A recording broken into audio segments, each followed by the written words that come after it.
Hello, hi, good afternoon. Welcome back, welcome back. I hope you have had a nice break and had more conversations with people that you haven't yet met. I'm not going to ask you that question again, but just before we get on to our power talks on this stage, show of hands for me, who's posted on social media today?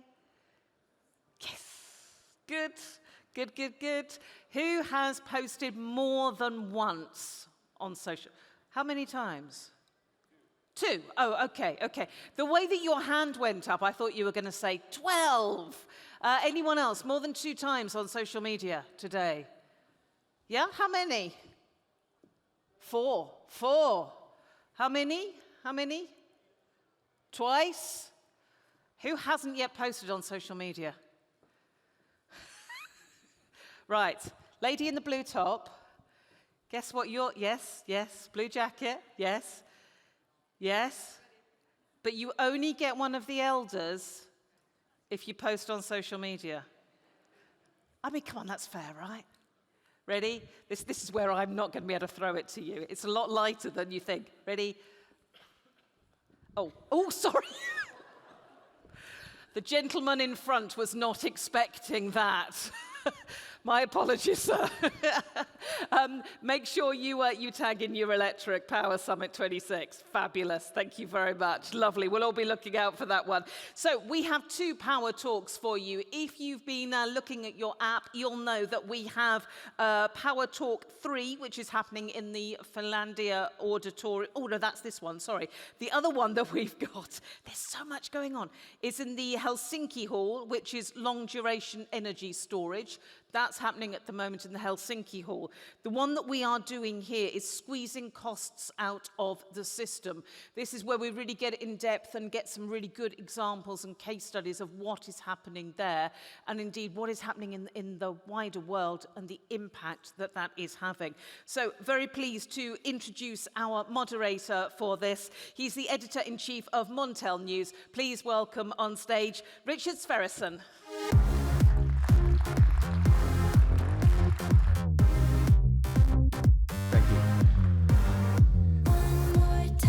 So thank you, Sasha, and thank you very much to Eurelectric for the invitation.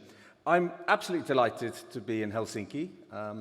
What a beautiful city, and in this beautiful auditorium, designed by Alvar Aalto, so I hear. This year, at this summit so far as well, we've heard plenty of discussions around how to deliver competitive, clean, and cheap electricity. There seems to be a clear consensus here, at least from what I've been hearing today. Electricity must be cheaper. We've heard we want decarbonisation, but not deindustrialisation. I think one thing I haven't heard so much discussed, and hopefully we can get into some detail here, is about the closure of the Strait of Hormuz. I think the longer that goes on, I think the likelihood increases that we'll see not just gas and power and energy prices increase, but food, fertilizers, etc. So that's an incredibly serious situation that I hope some of the panelists will discuss. So I think the panel will discuss that and what I mentioned about how to deliver clean and cheap power to European consumers, both small, medium-sized enterprises and the households, as well as in industrials. We will also discuss the different aspects of a consumer's electricity bill, the taxes, levies, network costs, carbon costs, and energy costs. So the key question is, I think, how do we ensure Europe's energy security, incentivize investments in clean, domestic electricity generation and demand electrification whilst keeping power affordable? I think so, fairly easy question to answer there then. Before I go any further, I'd like to invite our illustrious panelists to the stage.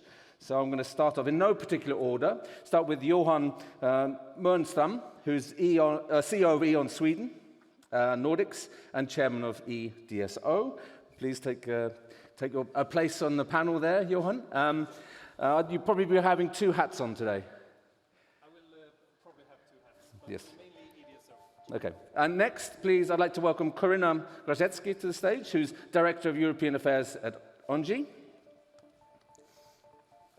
And then Jan Rosenau, who's a Professor of Energy and Climate Policy at Oxford University, who we heard speak earlier today. And last but certainly not least, Arnaud Tan, who's Senior Analyst at BNF. So I'd like to now just launch the Slido question. So gather your thoughts here. And the question is, it will come up here shortly, what should Europe prioritize to reduce electricity costs for consumers in the short term? Taxes and levies, network costs, carbon costs, energy efficiency, and electrification. So that will be coming up there soon. Let's see how you respond to that. I won't ask for your immediate reaction, given the time constraints that we're under, but I'd like to discuss, first of all, Korina, with you a little bit about electricity market design. I know 4 years ago that was a very big part of the discussion. Is it fit for purpose? Isn't it? What's your view here? Does the current electricity market design work well? Thanks a lot for that easy question, because I give an easy answer. Yes. Yes, it does work well. It gives the signal to have efficient dispatch and cross-border optimization in Europe. And it's actually, I always say, our biggest asset that we have in Europe, this well-functioning, fully integrated electricity market design. And we have to handle it with care and not questioning it. And I've been around in 22, like many of us, and it was quite a nightmare to have those discussions. And we had them again in the last few months.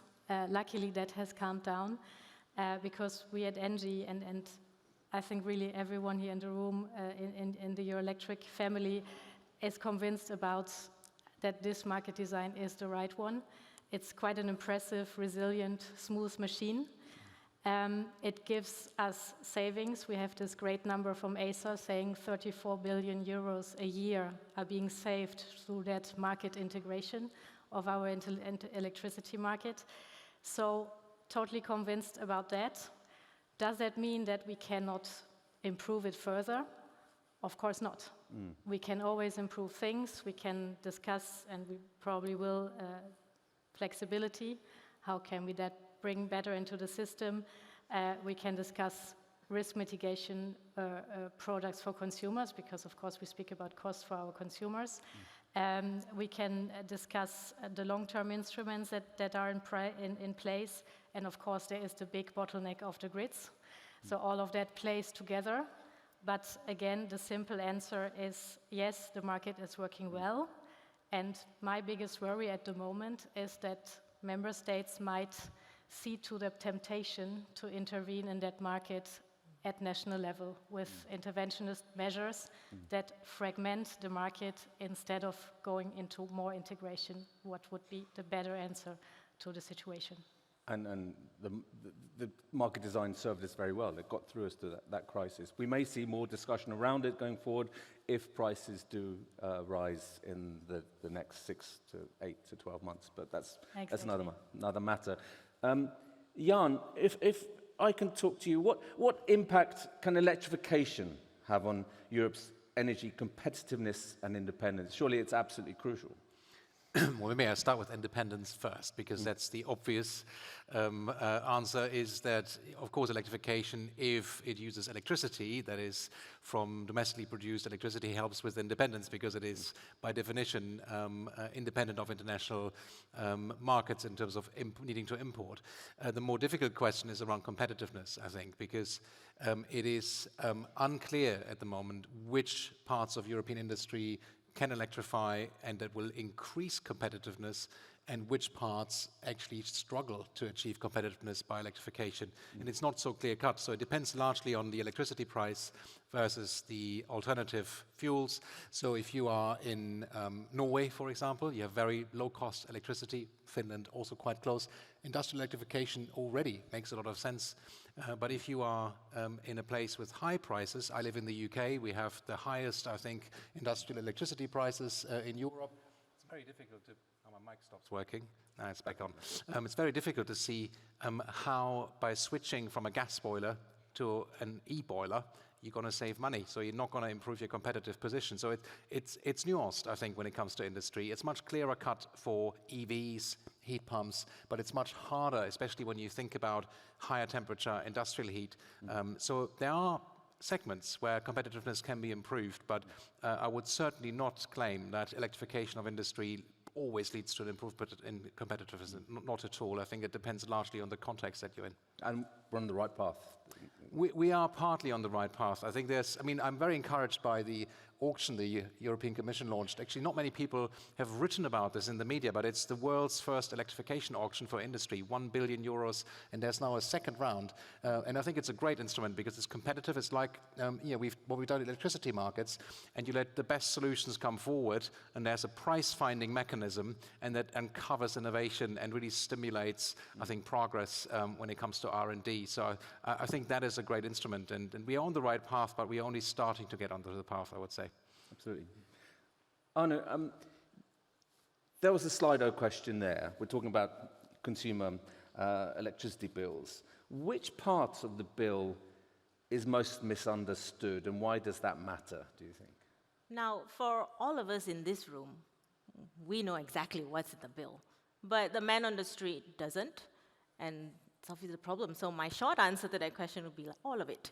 All of it is misunderstood, right? People see negative power prices and they'd be like, oh, maybe I'm going to be paid to turn on my washing machine, but it just doesn't work that way, right? By the time electricity arrives to your home, when you flick on a switch, it's a final good. And I think that's like a message that needs to be communicated better. You're not just paying for electrons, you're paying for this entire system that delivers power to your home, right? You need to pay for transmissions line, distribution lines. Electricity needs to be generated, transported, repackaged. And then on top of that, you need to pay for market balancing, security of supply. So there's just so many elements, I think, that is very difficult to communicate to the consumer. Or maybe it just needs to be told differently so that we can have more acceptance about what's happening in the electricity sector, because consumers are the one who is going to essentially pay for this energy transition. So it's very important.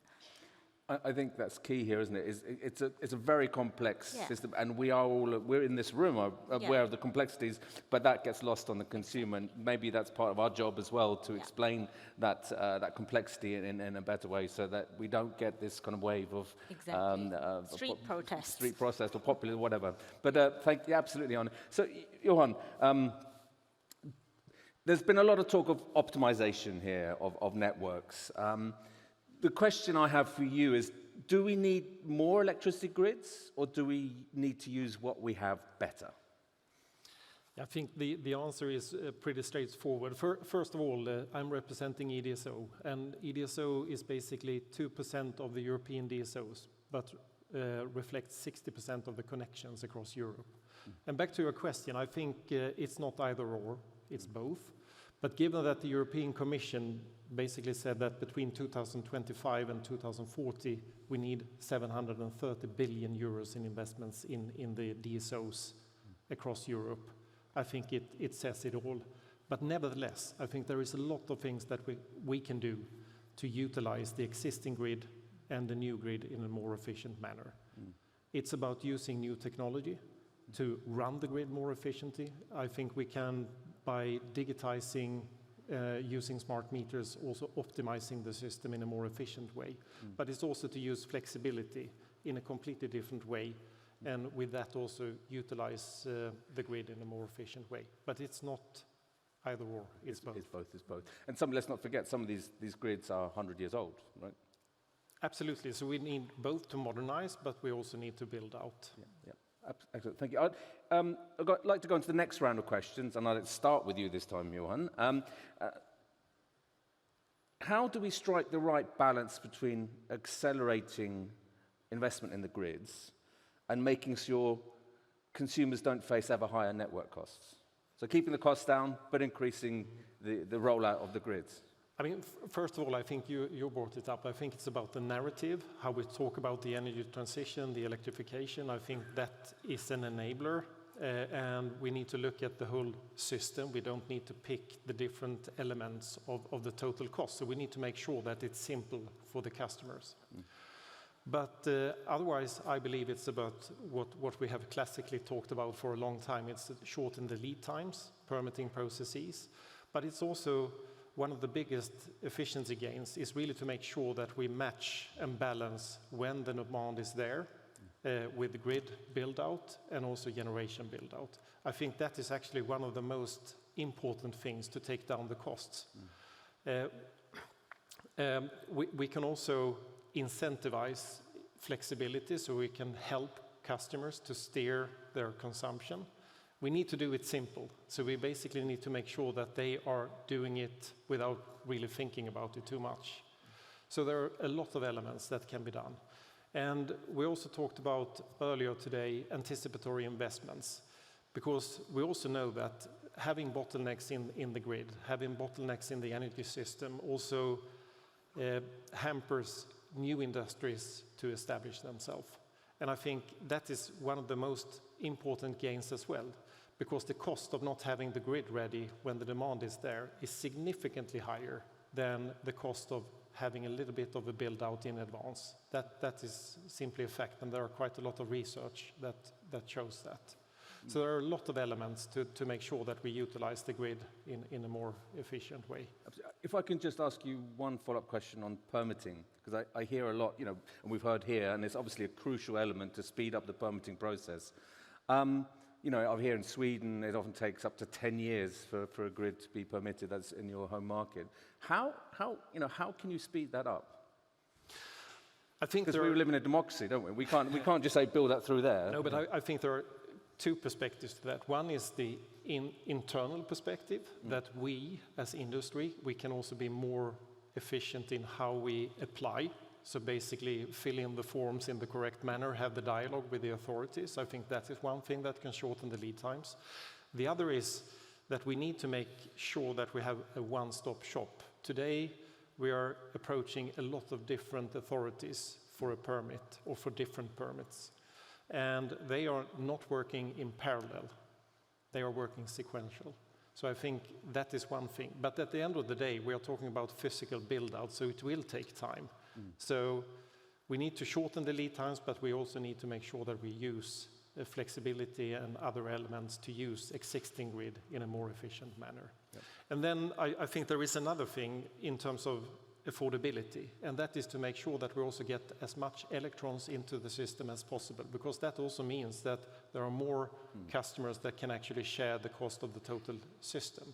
I think there is one notion that data centers is not really good for the energy system, but I think if we point out the right places for where to establish them, we can actually make quick connections, and we can make it where it makes sense.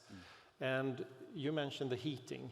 I think there is another way of looking at that as well, because if we look at, and now I'm going a little bit beyond EDSO's responsibility, but we need to look at this from an energy system perspective, not only electricity system.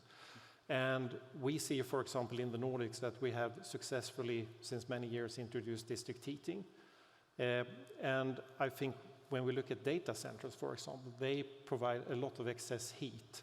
So if we have a bit of a system perspective, that heat can serve as heat into the district heating system, and hence take down the total electricity, the total system cost. It's a holistic approach and needs to be joined up thinking is incredibly important here. Jan, if I can ask you here, are there any actions member states should be taking to incentivize electrification and speed up both generation, flexibility options, demand side, batteries, as well as the grids? Well, if you're serious about it, then yes, of course you should. And I think it's interesting that, I mean, you mentioned, I think, Hormuz in your introduction as something you might want to touch on. And the responses so far have been rather short-term. There's been a lot of talk about diversification of supply and sort of short-term tax breaks. And that's, I'm not saying that we shouldn't do that. But there have been very few countries in Europe that have actually put forward a long-term strategy that structurally breaks the link between volatile international gas and oil markets and the European economy. And I mean, France is the exception so far. And I haven't seen many, maybe if somebody in the room knows other countries that have done it, but I haven't seen many that have put forward plans that were ambitious, forward-looking, and really trying to crack this. So not enough is happening. I mean, there's sort of good stuff if you look. So a tax reform that was top of the list. None of countries have done this now. So I mean, Germany, the Netherlands, but also Denmark are examples where there has been some rebalancing of taxes and levies. And other countries are looking at it, like the UK is actively pursuing that as well. But there's still a lot of work to be done. And unfortunately, we still have a big imbalance between the taxes and levies burden on electricity versus other energy carriers.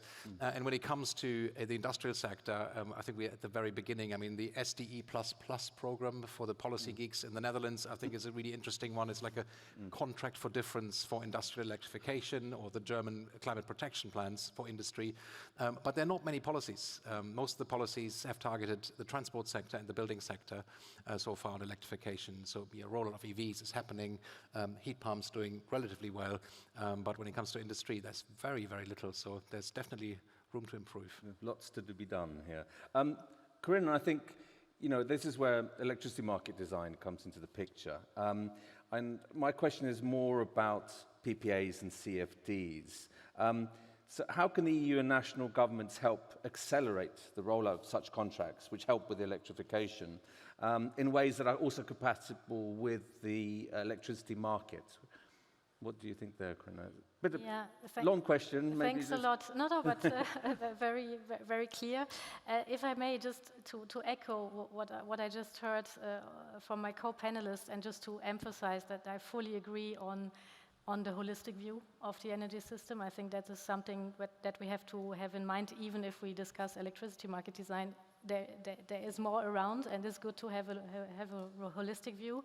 And also what you said on that we need to also collectively, as an industry, and I think we are doing a lot of work on that also within Eurelectric, to have the narrative and to explain better what all of this is about and how things are interlinked. And indeed, electricity market design, I mean, that's really a very specific topic, and it starts with people don't even see the difference between, and that's not blaming them, but it's hard to understand that there's a difference between the wholesale market and the end consumer price, as you said, and it's that you actually, that if you as an industry in a certain country have very high bills, that this has also to do with a lot of other elements, and that's why it's quite clear that the slide you showed, taxes and levies are a key instrument, and that's where I agree with you, Jan. This is really something where something needs to be done. That's difficult at European level. That's the big challenge with taxation, but there is a proposal to come with the Electrification Action Plan, so we will see. Maybe we can do a historic step in Europe to get something on taxation. But now coming to your questions on the long-term instruments, because that's indeed key, and that was actually the very good outcome of this electricity market design reform in 23, is that we actually stopped questioning the principle of marginal pricing and all of that, but said, okay, we still need to do something on visibility and predictability, so let's enhance long-term instruments.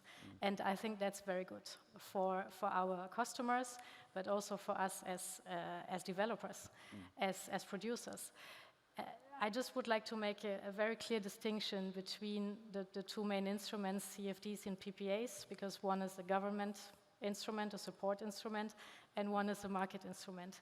And I think we should be super clear about the distinction, and that PPAs, and you know probably that we are sort of recognized as one of the biggest PPA sellers in the world by Bloomberg Neff. So we are really into PPAs. That's what I want to say, and it's really important that we keep that as market instrument, and that we keep that we keep room for these PPAs and also for innovation in these PPAs, because we heard this morning a lot about this power couples approach, about this integrated approach to work on solutions together with the customers, and that is where PPAs have a big role, because they're tailor-made, There are more and more PPAs. We had last year 10% of the PPAs we sold were hybrid. So it goes more and more to also be an answer to flexibility on the production side and the need for baseload on the industry side. So we can do that with hybrid PPAs. So there's a lot happening, and it's important to keep the space for that, for also that innovation and cooperation in partnership. And what we don't need is more regulation on that. No, we don't need mandatory templates. We don't need mandatory pooling of PPAs. All those things would hinder that partnership and innovation part. So there, the role of governments is more to leave the enabling framework, to have that, and maybe work, and that is work that has been done by the EIB, amongst others, to have the counterparty risk, so to help a bit on the de-risking side, but to leave it as such to the market players. Of course, governments have a big role to play in CFDs. So there, it's really about having a clear and stable auction pipeline. We need to know what's coming, and if it's promised, it should also really come. So that's important, especially when you think about those huge investments in offshore wind, for example, where there is really a big need to come with more auctions in a good design so that developers can respond to it. And then there is the coexistence between the two, CFDs and PPAs. And we are quite convinced about the fact that there should be room also when you have a CFD for a part carved out for PPAs, also simply in terms of budget constraints in all the member states, that you keep the public money needed as low as possible, and that you give some space for the PPA part, and that can work, and that is good for the budgets, and it's good for the visibility, and that is actually also an element of the market design reform that we had in 23. It was clearly incentivized to have them both. So, yeah, let's really use those long-term instruments, both in the very specific way they should be used, and let them live together as partners. Yeah, separate but Separate but together. Exactly. Thank you, Corinna. Obviously, there's very challenging times for the PPA market, given the prevalence of negative prices, curtailment and cannibalization, etc. And not least the geopolitical situation, which I want to turn to now, Anu. But before we get into the interplay between LNG, gas and power, I just want to ask, what are your expectations in terms of the Straits of Hormuz? Are we reaching this deal, or are we not? And when do you think it's likely that we could see, the LNG vessels flowing out, out of the Straits? I would answer that, but I didn't bring my crystal ball. So. But that aside, realistically speaking, like I've spoken quite a lot to our gas teams just to figure out what they're thinking on the ground, and we have a rolling target, right? We're like, okay, if it opens in June, that means winter looks good. If it opens in July, we're just reaching the point where markets are going to be very constrained this winter, and beyond that, then perhaps we are in the slightly more contentious position. So the one, I wouldn't say benefit, but the one thing that Europe can do is obviously, like LNG is essentially floating on the water, right? It's floating in the ocean. And all you have to do is basically pay more money to get those cargoes to come into your market. So it's a matter of let's pay for it and get it first, and then we'll figure out this Hormuz thing later. Yeah, so there's a bit of that. Yeah, and how? Talk us a little bit through the interplay or the relationship between fossil fuel prices, so LNG in this case, and electricity prices in the current context. Yeah, of course. So Professor Jan in the morning put up a beautiful correlation chart showing how markets like Italy are so highly correlated to gas prices in terms of their power prices. So I would say that yes, the relationship between gas and power is still very close, but we are moving in the right direction because this relationship is actually waning, right? There's so much more, especially compared to the previous energy crisis in 2022. Like markets were in a poorer position then. And how do we know that things are better now? Well, we're using prices in the market as signals. assuming that markets are efficient, of course. So prices are a lot lower now than they were before because we have, firstly, a lot more wind and solar build out. And maybe we haven't talked about that so far this conference, but power demand has been a little bit lackluster, and that's kind of helping us out. A lot of consumers, for example, in Germany and Spain, are taking consumption into their own hands. So they're saying, all right, I'm not going to consume from the grid, I'm going to make my own power, store it in a battery, job's done. And that's actually easing the system, it's loosening the system a little bit. So that's one thing. The other thing, and it's a little bit of not a silver lining, maybe you call it a carbon lining, for markets is that within this current period of time, this particular crisis, what's also happened is that dark spreads, which are the profitability of coal plants, have risen above gas plants. So coal plants are kind of having their final swan song, so to speak. I thought they were having a final swan song in 2022, but that's not the case. They're singing again. But that's also what's some of the impacts from this closure of the Hormuz is having on markets right now. Absolutely. So Jan, I mean, you displayed very clearly earlier this morning about the vulnerability of certain countries and certain markets to gas prices, how that drives the electricity price. What do you think an extended closure of Hormuz how will that play out in those countries? Well, we have recently tried to model this, which is quite difficult to do, but with a team that has a global gas model, we sort of try to work out what our price is going to be in sort of three scenarios. One is reopening of the strait, one is 6 months remains shut, and one is actually even worsening, it remains shut, but we also have supply side constraints from another supplier. In this case, we assumed the US might constrain supply by 15% during the midterms to keep prices low there. I mean, you may say that's unrealistic, but just to test and see how markets would respond. And in that scenario, prices go close to where they were during the last crisis in 2022. Right now, the market, at least in our model, shows like it is enough supply, but it's tight. Yes. And if you now have another supply side disruption, then it gets out of control. You get into a situation where demand is higher than supply, and that drives up prices. So it's very tight. And of course, the countries that consume a lot of gas, especially for industry, I think they are, and heating, in the next winter, they will be the ones most exposed to this. So I'm thinking of countries like Germany that use a lot of gas for industry and for heating, but also Italy, the same story.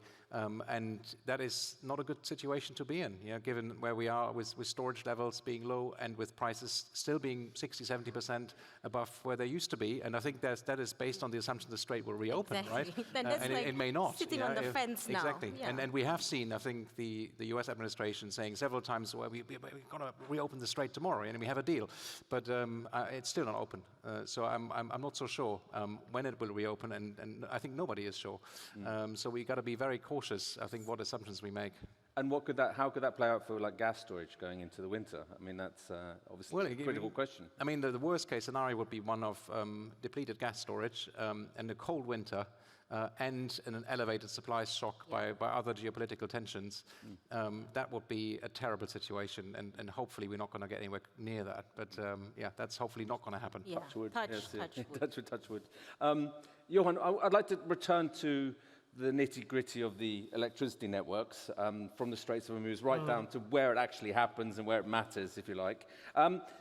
What options are available to coordinate and observe the use of existing electricity infrastructure and improve its efficiency? If you can talk us through those. Yeah, it's a good question, but also reflecting on what we heard here, I think also the importance of electrification is quite obvious, and resilience. And I think that comes back also how we are investing a lot in terms of how we operate the grids. Because with new technology, with smart meters, with digitization, we can create observability in the grid. Then we know the standard or the status of the grid.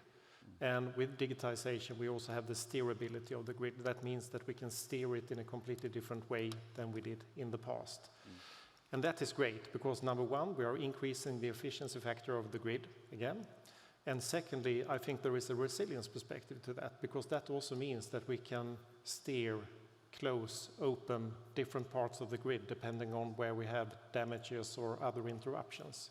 So there are plenty we can do in terms of optimizing the grid. We can also run them in a more aggressive way. I think we have had and still have quite a lot of redundancy in the grid for resilience perspectives, but I think we can also use that a little bit more aggressively.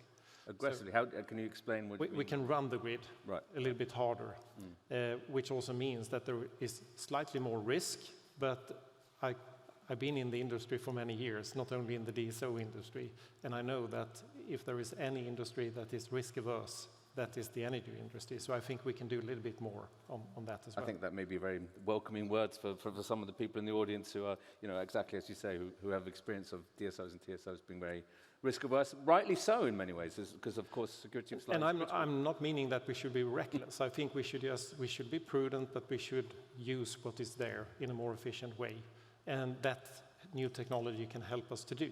So with observability in the grid, we can actually maybe take a little bit more risk, but we can also manage that risk in a more efficient way than we could in the past, because we have the opportunity to steer it as well. Absolutely. And flexibility is important here, isn't it, Corinna? So, I mean, do you view flexibility on both demand and supply to the missing piece to deliver competitive electricity prices? It certainly is one of the missing pieces, or one of the areas where we can do more. And I wanted to share one number with you that I find quite striking. It's from our ENGIE Decarbonisation pathways. It's a scenario that we do from time to time for 15 European countries to see where we are in the energy transition and on decarbonisation. And just to give the overall outlook of the study, we were quite confident and optimistic for 2030 that we reach the climate targets. But we see for 2050, for climate neutrality, there are really big challenges. And one of the challenges is flexibility. My very smart colleagues made the calculation that if we don't work on especially demand-side flexibility, the cost of getting to decarbonisation and climate neutrality in 2050 will be 70% higher, 70%. So we have that. I find that really huge as a number, and we have to be really conscious about how important flexibility is, both supply, but mainly also demand-side flexibility.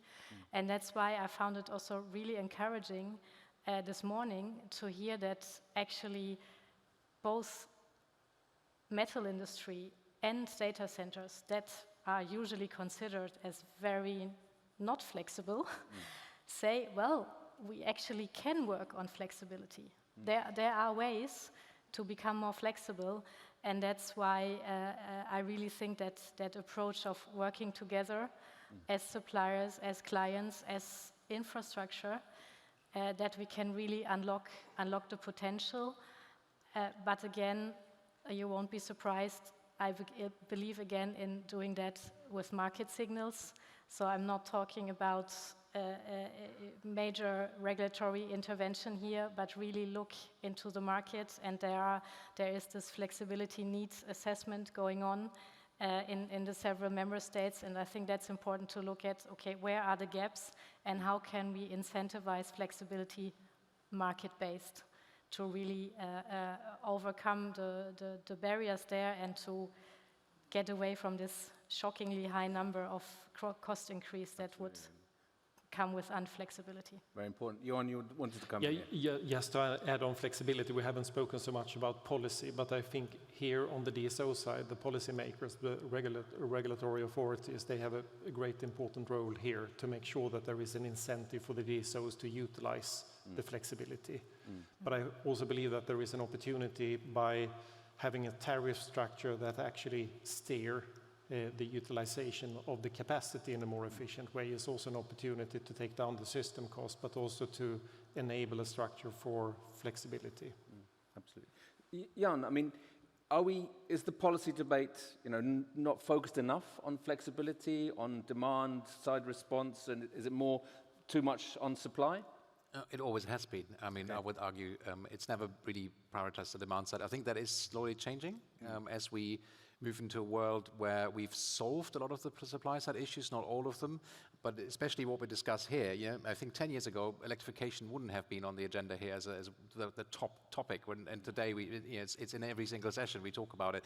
And that is fundamentally a demand-side transformation, and flexibility is a demand-side measure. So I think things are moving, but policy is usually behind, and technology is much further ahead. Actually, the market, I think, has outgrown policy and regulation. Often regulation is actually a burden and a hindrance rather than an enabler. We have maybe tariffs that are designed in an unhelpful way, or it's very difficult for market actors to participate and offer flexibility solutions because regulation prevents them from doing so. There's some great innovation. I mean, just looking at what some companies are, whether it's energy suppliers, aggregators, network operators, really being creative in mobilizing that huge resource of demand-side response. So, I mean, it's a bit of a generalization maybe there, Jan, but I mean, I see there are maybe some pockets of highlights that are working very well with the industry, with the market participants, but I take your point that there isn't that sense of urgency on the regulatory side as there is on the market side. Yeah, I mean, when you look at, let's take Octopus Energy as the obvious energy supplier. They've gone to great lengths in trying to mobilize demand-side flexibility, and now I think in the UK you can lease an electric car if you agree to flexibility and your car being sort of charged and discharged at a very, very low rate, extremely competitive prices. And those sorts of things I think are interesting and interesting to watch whether consumers actually want to participate. Will there be uptake? And I think in the long run, if you save lots of money, people will do it. I think that's absolutely crucial. Flexible tariffs. I think that's something also I've been hearing today as well, and I think that's incredibly important on the retail side, but also on the grid side. Anu, I'd like to. We haven't really talked about the carbon market or the ETS. How big an impact does that have on our electricity bills, and how do you expect the upcoming review that's happening with the ETS, the EU ETS, to impact power prices, if at all? Thanks. I mean, carbon's quite a contentious topic right now. So thanks for the hot potato. You're welcome. So in terms of carbon prices inside your electricity bill, it doesn't come out as an itemized thing, right? It's like, oh, by the way, you've consumed X amount of electricity, here's the cost of carbon that came attached with it. What happens is that it's kind of built into the generator's cost, right? It's built into the short-run marginal cost of a coal generator or a gas generator. When they provide electricity, when they supply it on the system, they record the price. The price includes their cost of carbon. So everything falls into the consumer that pays for the carbon. So you can't weasel your way out of it just yet, the way it's built. So it's just part of the system now. Yep. Yeah. I'd like to go into our final round of questions. Yeah. And I'd like to look sort of forward a bit, and a bit of an open-ended kind of comment. And I'd like to start with you, Sure. Anu. So I think what will matter more for future electricity prices? Technological developments, getting the right policies in place, or shifting consumer behaviors? If you could sort of explain your answer a bit as well, that'd be perfect. Well, it's kind of hard to explain because it's kind of all of the above. Yeah. It's kind of all of the above. So I'm going to. If you had to pick one. Sometimes technology and the cost of technology can become a very big game changer. So in Bloomberg NEF, we like to think about economics as a key driver of the energy transition. So if you think about how, let's say, the sector has transitioned so far with like the build out of solar and now of batteries, it's really the attractive economics of these technologies that have made things happen. And how the transition really happens is that across all of these things, if somebody can make money from it, it's going to happen. So that's what I would close with. Perfect. Yeah. Jan? Well, we've got to pick something different then, don't we? Sorry. I mean, I think the technology point is the key driver, and policy is an enabler. But I think in the end of the day, I think that the speed we're witnessing is driven by innovation and technology. There's no doubt. So if I have to pick one, if I'm forced, it would also be technology. Yeah. Any sectors in particular? Well, I think still have a lot of innovation yet to come. I mean, batteries as one to watch, I think, especially grid scale. I think the next 5 years will be really exciting. And then electrothermal storage in industry, I think, is another one. I think it's ripe for innovation. So there's many more, but I'll pick those two. Perfect, thank you. Corinna?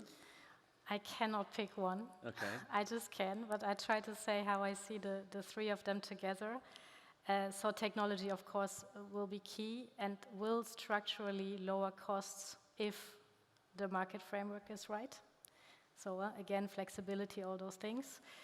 And then consumer behavior, I think, is still also really key because, as I said earlier, consumers are becoming a really integral part of the system in a way. And I think the biggest impact will come when policy aligns to unlock the full potential of both technology and consumer behavior. Thank you, Corinna. Very clear. Johan, Thank you. what is yours? Something different of 3 options and being the 4th member is quite challenging. No, I would say, first of all, I think policy is very important. And it comes back to, if we look at the DSOs, it's a monopoly. So it's policy steered, it's regulatory steered. So that will play a very important role. But on the other side, I would also say that technology is driving the business forward, both in terms of how we run the network, how we acquire and build out new investments, but also the consumer behavior. But at the end of the day, consumer behavior, I think, is more in terms of how can we do it as simple as possible. Some are very engaged, but most of the consumers they don't want to bother. They want to have simplicity. And there we have a great responsibility to make it simple as well. So I would say, number 1, policy, number 2, technology, which also creates opportunities to steer consumer behavior in a simple way. Absolutely. Well, I'll round off there. I think we're a little bit 1 minute ahead of time, so that's fantastic. We're at the final session of the day, so please join me in for a warm round of applause for the excellent panelists today. Thank you.